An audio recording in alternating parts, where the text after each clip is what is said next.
আসলে গণ অভ্যুত্থানের পর তো এই নির্বাচনটা নিয়ে মানুষের মধ্যে অনেক প্রত্যাশা ছিল, এটা একটা সম্ভাবনার নির্বাচন ছিল এবং গণ অভ্যুত্থানের একটা আকাঙ্ক্ষা ছিল যে আর যেন কর্তৃত্ববাদের উদ্ভব না হয়, মানুষ যেন ভোটাধিকার ফিরে পায়, গণতান্ত্রিক ব্যবস্থা যেন প্রাতিষ্ঠানিক রূপ পায়, সকল ধরনের বৈষম্যের অবসান যেন ঘটে, সাম্য, মানবিক মর্যাদা, ন্যায় বিচার প্রতিষ্ঠার মধ্য দিয়ে সকল স্তরে রাষ্ট্রের যেন সুশাসন প্রতিষ্ঠিত হয়, এরকম একটা আকাঙ্ক্ষায় নির্বাচনকে ঘিরে ছিল।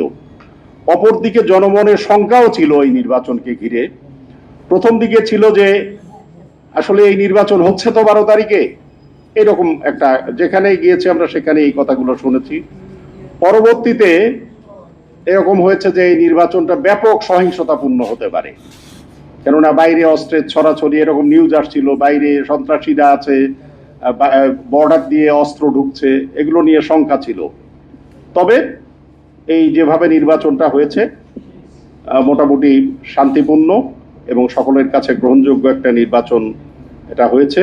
আর একটা জিনিস আমরা দেখেছি যে এইবার যে নির্বাচনে বিজয়ের পরেই বিজয়ী দলের নেতা উনি যে পরাজিত যারা হয়েছেন তাদের অন্তত কয়েকজনের বাড়িতে গিয়েছেন।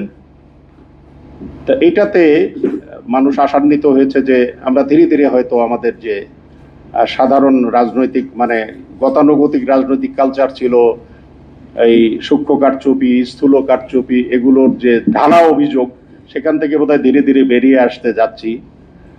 কিন্তু এই সংবিধান সংস্কার পরিষদের শপথ নেওয়া বা না নেওয়া, এইটাকে কেন্দ্র করে আমরা দেখলাম যে একটা বিরোধের সৃষ্টি হলো এবং 11 দলীয় জোটভুক্ত যারা তারা মন্ত্রিসভার শপথ অনুষ্ঠানও বর্জন করলেন। তা আমরা আশা করছি সুজনের পক্ষ থেকে যে দ্রুত এই সংকটটা কেটে যাবে এবং সবাই মিলে আমরা যে গণতান্ত্রিক উত্তরণের গণতান্ত্রিক উত্তরণের যে অভিযাত্রা, এই অভিযাত্রা সকলে মিলে সামিল হবে।